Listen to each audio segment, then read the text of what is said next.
All right, so this is a quick start guide to skyrocketing your confidence.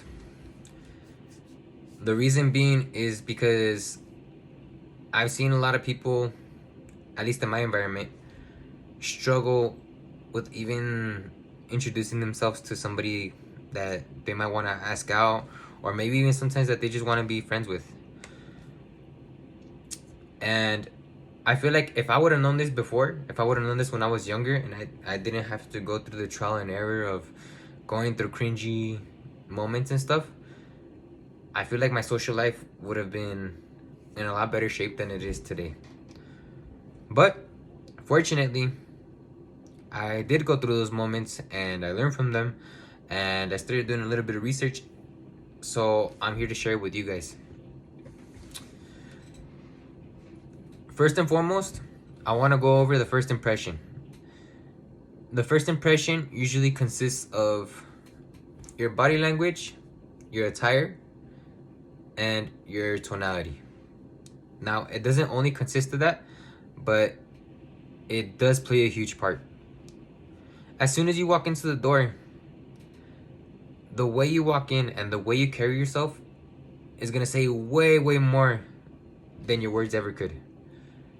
If you walk in with your back straight, with your chest held out, and kind of in a relaxed motion, you're gonna seem 100 or 1,000 times more confident than if you're kind of like squeamish, or even if you were kind of like the more aggressive type. I've noticed that that kind of repels a lot of people away from you. And in order to boost your confidence, you don't want people to be scared of you. You want people to you want to seem approachable. So with your body language, you need to mitigate how you're holding yourself. Make sure you hold yourself confident, but make sure you're not being intimidating either. With your tonality, it's very simple. Just make sure you're not talking too loud. Make sure you're not talking too soft. Make sure you're not talking too fast, and make sure you're not talking too slow. Just basically talk at a normal volume, at a normal pace. It's very, very simple. Because if you talk too fast and if you talk too loud, it's gonna seem like you're nervous and you kind of like have somewhere to be, or that you're kind of paranoid. And if you talk too slow, if you talk too low, first of all, people are probably not gonna hear you, and second of all, they're probably gonna get frustrated just listening to you. Now, third, your attire. I've seen a lot of people just wear whatever they randomly get, and the first excuse that I've heard a lot, or at least from my friends, is that they don't have the type of money to be buying designer clothes or to be buying expensive outfits or expensive shoes and stuff like that. And I don't either, but I feel like I dress a lot better than most of the people that I surround myself with. And that being, I just focus on wearing neutral colors and making sure that my clothes fit okay, that they fit me, that they don't fit me too tight, that they don't fit me too loose, and that they're not washed out or they're not ripped, that they're in decent shape. It's very simple. The reason I wear neutral colors is because I feel like it looks a lot more elegant. And if you look at people with money, if you look at other people like in other cultures and stuff, neutral colors seems to be a status symbol. And I noticed that a lot of the people that don't have money, they focus on a lot of the neon colors. Now, of course, this is personal preference, but this is what I think, and this is my opinion. Everybody's allowed to have their other opinion, but I feel like the other advice kind of holds true. Make sure that it's not washed out. Make sure you don't have any rips. Even if it's trendy, I really don't. I've never liked that type of style. And yeah, just make sure it fits right. You know your body. You know what looks good. I really don't recommend you wear really baggy clothes. And even if you say that you don't care what other people think about you, it does affect you, even if it's at a subconscious level. Even if it's a very minuscule level, it does impact your confidence. So I feel like now that we got that first impression out of the way, I should give you a little bit of basics of how to keep the interaction going without maybe seeming too cocky or maybe seeming uninterested.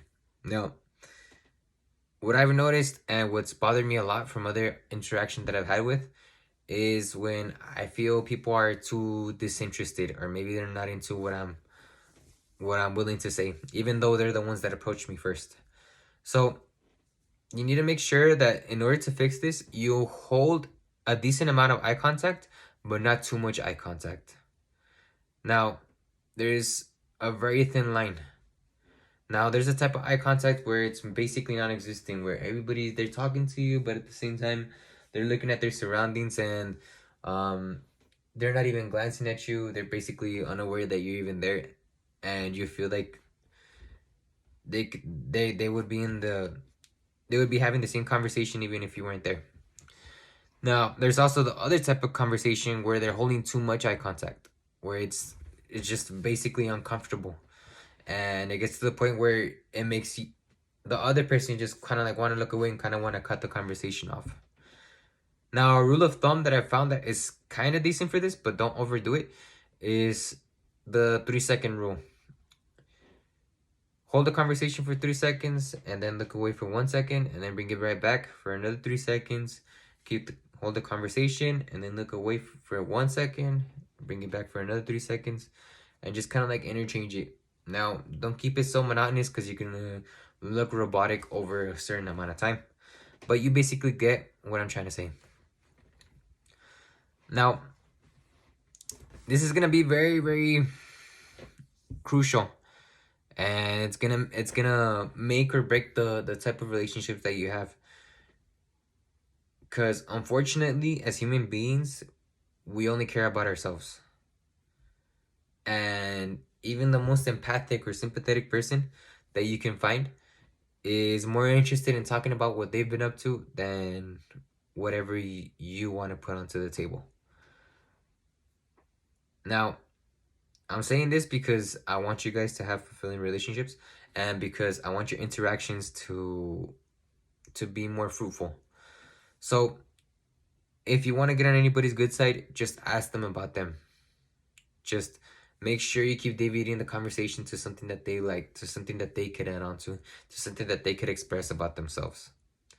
So even if they kind of ask you like, so what do you do for a living? No, well, I like to do this, I do this and that and that.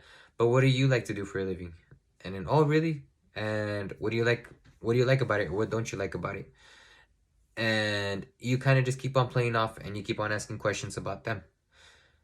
Of course, it should kind of interest you, but at the same time, it's going to be very difficult at the beginning because we're so used to talking about ourselves. Now,